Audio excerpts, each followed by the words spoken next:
I was thinking about the concept of the underground on my way here today. Okay.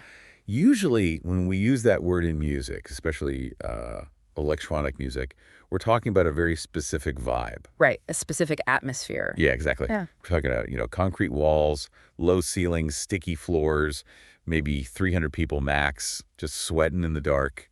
It's supposed to be exclusive. It's like a secret handshake. That's the traditional definition, absolutely. I mean, it's defined by what it's not. Right. It's not commercial. It's not on the radio. And it's definitely not playing to 100,000 people in, like, broad daylight. Exactly. But today, we're looking at a case study that just completely dismantles that rule book. We're talking about an artist who took the darkest, most stripped-back, aggressive sounds of the underground. We're talking acid, industrial techno. And somehow turned them into global stadium anthems. We are diving into the career of the techno queen herself, Charlotte de Witte. It's such a fascinating paradox, isn't it? I mean, how do you take music that was engineered for a dark basement in Berlin and make it work on a festival main stage where people are usually, throwing cakes and waiting for fireworks? Yeah, it seems impossible. And we're basing this deep dive on a really comprehensive retrospective column from MMR published just a few months ago, November 2025. And this piece is so timely because, as we'll get into, 2025 was basically the year she completed her conquest. Yeah. But the article does a great job of looking backward to answer that one big question. How did she build this techno world? And it really is a world. I think that's the key theme we're going to track today. It's not just about catchy tracks, it's about actual world building. Okay. But to understand the empire she's sitting on top of in 2026, we have to look at the foundation. And honestly, the foundation looks nothing like the skyscraper she has today. You're talking about the Raving George era. I am. It is such a strange detail if you're new to her story. If you were clubbing in Ghent, Belgium, around, say, 2010 or 2011, you wouldn't see Charlotte de Witte on the flyer. Yeah. You'd see Raving George. Sounds like a character from a British sitcom or something. It does sound a bit comical now, but we have to put it in context. She started DJing around 2010. She was born in 92, so if you do the math.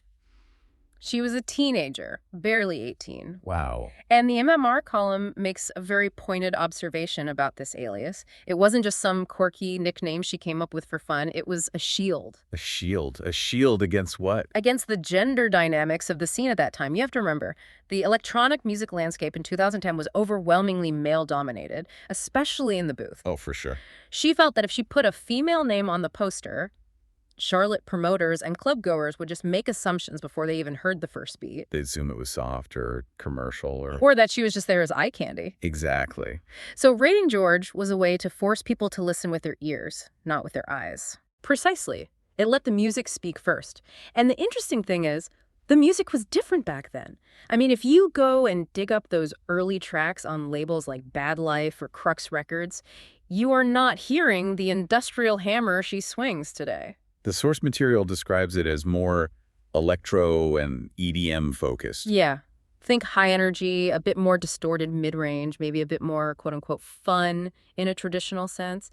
It wasn't that deep hypnotic trance state yet. It was music made for jumping, not for getting lost in. But it worked. Oh, it worked. She wasn't just a bedroom DJ. She entered the Studio Brussels DJ contest in 2011. And for anyone listening internationally, Studio Brussels isn't just some radio station. In Belgium, it's the institution. It's the gatekeeper. Winning that contest is like getting the golden ticket in Charlie and the Chocolate Factory. It put her on the Tomorrowland lineup almost immediately. We need to pause on that for a second. Playing Tomorrowland as a teenager, that is not normal. It's the Super Bowl of electronic music. Right. So she has this momentum. She has a brand, Raving George, that's working. She's getting bookings. She's climbing a ladder. The logical, safe business move here is to... Double down. Exactly. You keep the name, you keep the sound, and you ride that wave until it crashes. But she didn't do that. And this is a part of that timeline, specifically around 2015, where I think the real story begins. She decides to kill off Raving George. It was a huge risk. I mean, in marketing terms, she basically threw away 5 years of brand equity. She decided to perform under her real name, Charlotte de Witte. But, and this is the crucial part that the MMR article highlights, it wasn't just a name change. No, it was a complete sonic pivot. A total pivot. The source calls this a shift toward darker, minimal, and acid-heavy sounds. But I want to break that down for people listening who might love the music but don't know all the technical terms. When we say she went minimal, what does that actually mean? Because to some people, minimal just sounds boring. That's a common misconception. In techno, minimal doesn't mean simple or empty. It means surgical. It means stripping away all the fluff, the vocals, the big melodies, the pop structures, until you just have the raw rhythm and texture. It's about doing more with less. Instead of a melody you can hum, you have a texture that just evolves slowly over 5 minutes. It asks for more patience from the listener, but the payoff is so much deeper. And that's where the Weltschmerz EP comes in. This is the record she dropped on Turgo Recordings in 2015 to sort of announce this shift. Weltschmerz. I mean, even the title sets the tone. It's German, right? It is. It translates roughly to world pain or world weariness. It describes this deep philosophical sadness about the state of reality. They're not exactly party rock anthem. Definitely not. But that track, wow, it was a statement. It was driven by these biting acid lines. Right. And again, for those listening who hear the word acid and think of the drug-in music production, acid refers to the sound made by a specific synthesizer, the Roland TB-303. A little silver box. The little silver box, it makes this squelchy, resonant, slipping and sliding sound. It sounds alien. It sounds like it's tweaking your brain frequencies just a little bit. So she drops this dark, heavy, serious record under her own name. And logic says this should have pushed her mainstream crowd away. It should have. But the opposite happened. She found her true voice, as the source puts it, and the audience actually got bigger. It is so counterintuitive. Usually when artists want to get bigger, they go more pop. She went darker and somehow became a superstar. Why do you think that is? I think it really speaks to what the audience was craving at that time. We were coming out of the whole big room EDM boom of the early 2010s. People were getting tired of the pyrotechnics and the predictable drops. They wanted something with substance. Charlotte offered that. Let's look at the follow-up to Weltschmerz, because the source points to a run of EPs that really codified this sound. We have Closer in 2017. Closer is a masterclass in tension. The source describes it as being designed to induce a trance-like state, and that is the goal of this style of techno. It's not about listening to a song. It's about getting locked into a groove. And then Wisdom in the same year. The expert notes describe that track as a tool for controlling dance floor energy. I love that phrasing. It makes her sound less like a musician and more like an engineer. Well, DJs at that top level are engineers. They're energy engineers. Wisdom isn't necessarily a song you'd put on while you're cooking dinner. It's a tool. It has this driving, relentless kick drum that grabs a crowd of 10,000 people and literally synchronizes their heartbeats. Wow. She realized that if she could control the energy, she didn't need the pop hooks to keep people engaged. And this philosophy of control and purity seems to just bleed into everything she does, not just the music.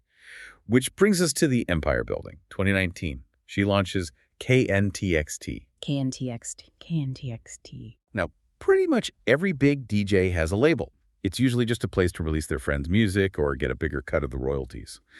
But the source argues that KNTXT is different. It calls it a community platform. What's the distinction? The distinction is intent and scope. KNTXT started as a radio show, then it became parties, then a label. It's a whole ecosystem. The aesthetic is very stark, black and white, bold typography. It matches the music perfectly. But look at what she did recently. The source highlights the recent expansions in 2024 and 2025. The store in Brussels. A physical store. Yeah. In 2024, in an era where everything is digital, where physical media is supposedly dead, she opens a brick-and-mortar shop. That is a bold move. It is. Yes. But it cements KNTXT as a lifestyle brand. You go there to buy the clothes, to experience the vibe, to be part of the tribe. It makes the digital music tangible. And in that same window, 2024, she launches a sub-label called Époque. It really feels like she's trying to create a legacy that will last way longer than her touring career. She's building institutions. And then finally we get the debut album. This was the surprising part for me in the MMR column. It says she released her self-titled debut album, Charlotte de Witte, in November 2025. Wait a minute, she's been famous for a decade. How is this her debut album? That's surprisingly common in techno. It's a singles-driven genre. You release EPs, 2 or 3 tracks for the club. Albums are for listening at home generally, and a lot of techno artists struggle with the album format. Right. But the fact that she waited until 2025 to drop the album suggests she wanted to wait until she had fully defined her world. The source calls it an introspective summary of her worldview. And it features tracks like The Realm and collaborations with Comedy. It feels like a victory lap. It's a flag in the ground. It says, I'm not just a DJ who plays other people's music. I am an artist with a complete body of work. But we have to talk about where that work is being played.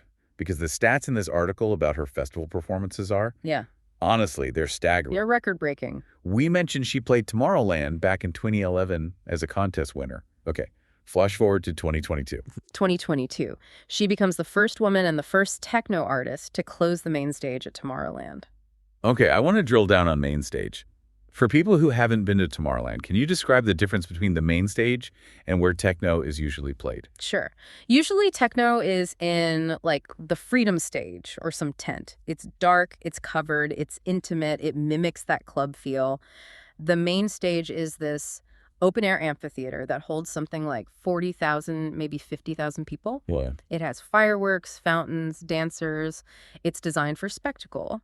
Historically, you put David Guetta there, you put Martin Garrix there, you put music with big sing-along choruses. And she went up there and played stripped-back dark techno. She did, and she crushed it. She proved that you don't need a vocalist singing about putting your hands up to move a crowd that size. You just need that rumble. And she didn't stop there. Yeah.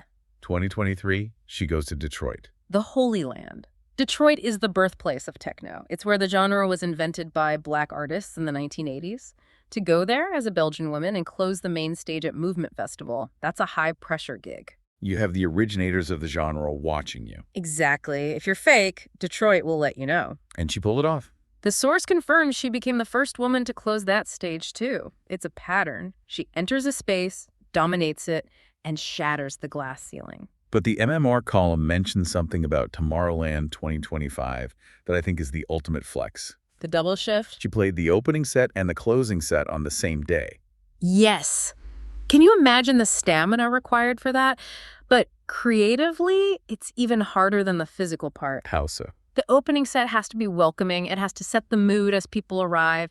The closing set has to be the final destructive knockout punch. The fact that she can do both ends of that spectrum just shows her incredible versatility. Let's get into the how for a minute.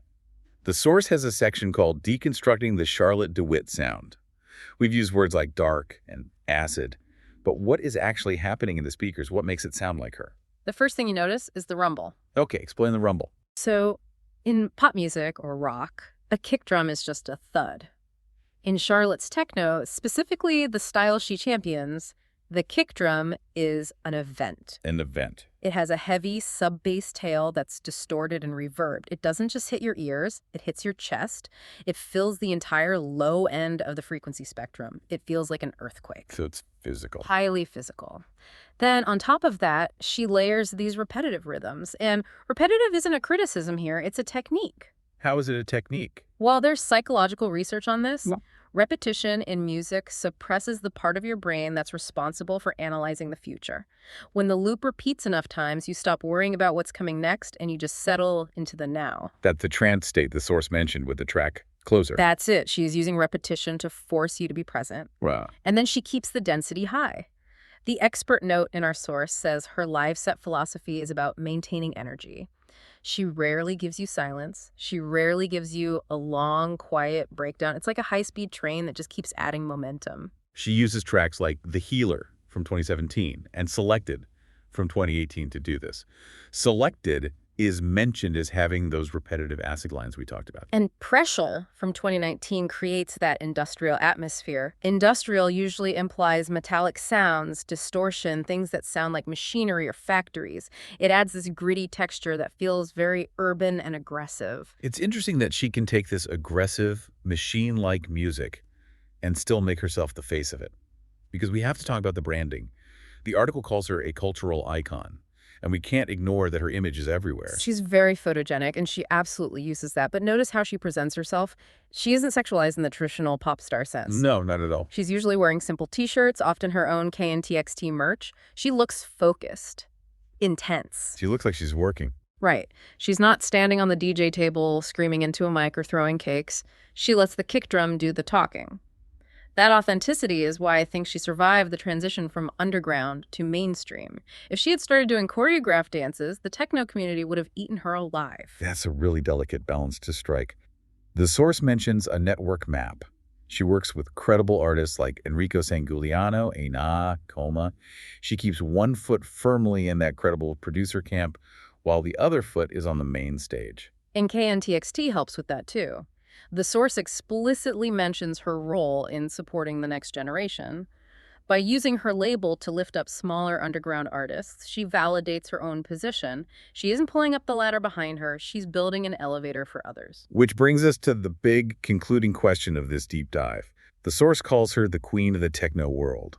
But there's a critique that often floats around when artists get this big. The sellout critique. Right. Can you be the techno queen and play to 50,000 people? Or does techno die when it leaves the basement? That's the eternal debate, isn't it? Purists will always say techno belongs in the dark. But I think Charlotte de Witte proves that the feeling of techno, that hypnotic physical release, scales up. She didn't change the music to fit the stage, she changed the stage to fit the music. She forced the mainstream to get harder. She did. She proved that a massive crowd is ready for dark, acid-heavy industrial sounds. That isn't selling out, that is educating the masses. It's a conquest. It really is. When you look at that timeline, from a local contest in Ghent as a teenager to basically owning the branding of Tomorrowland 2025, it's just a relentless upward trajectory. And with the new album in the store, she's signaling that she isn't just a passing trend, she's a fixture. She built the world, and now she's just living in it. And inviting us all to visit. So here's the thought I want to leave you with today. We've watched Charlotte de Witte take the underground and put it on an absolute rocket ship. She's globalized a sound that used to be local and niche. It's everywhere now. So in 2026, with KNTXT stores and main stage slots, does the underground even exist anymore? Or has Charlotte de Witte proved that the underground was never about the size of the room, but just about the sound coming out of the speakers? That is the question. Something to think about the next time that rumble kick hits your chest. Thanks for listening to The Deep Dive. See you next time.